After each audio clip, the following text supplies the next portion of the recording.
Today we have accelerated for the first time a beam, an H- beam, through the LINAC 4 RFQ. This is an accelerator that is meant to replace the LINAC 2 in the LHC injector chain.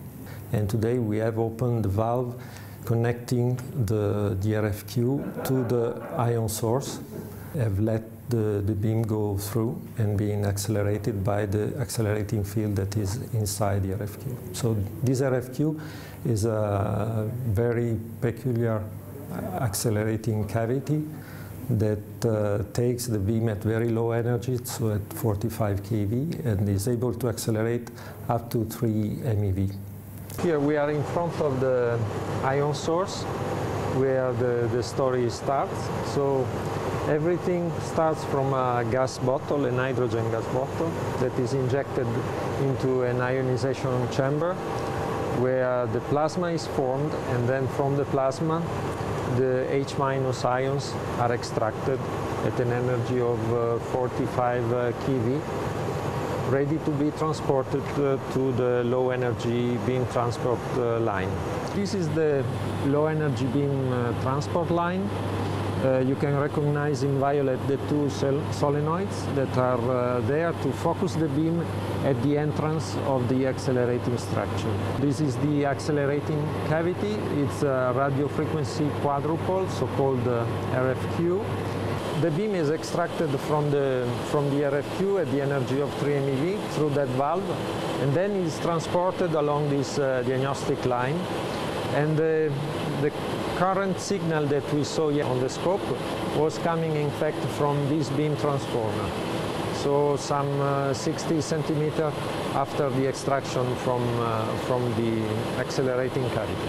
We have a spectrometer magnet. It allows to perform a precise measurement of the beam energy and of the energy spread of the particles inside the beam pulse.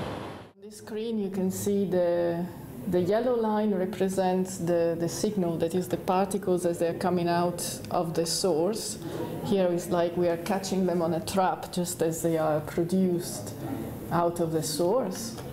And then from this point they are transported through the RFQ. Here is the signal of the particles that are coming out of the RFQ, and they are seen by another detector which is on the other end of the RF structure. From this small control room we control the RF power that is sent to the accelerating cavity, so to the LINAC 4 RFQ. In this room we have some low-level electronics that has the role of keeping the accelerating field inside the RF cavity at a stable level for the beam acceleration. And then we have some monitoring that allow us to check that the power level inside the cavity is the appropriate one, like this spectrum analyzer, or on this oscilloscope we can monitor the vacuum level inside the accelerating structure in pink and in the power coupler in green. And then we have a direct value of the power that is sent to the cavity for the acceleration of the H- beam, which is around 430 kilowatts.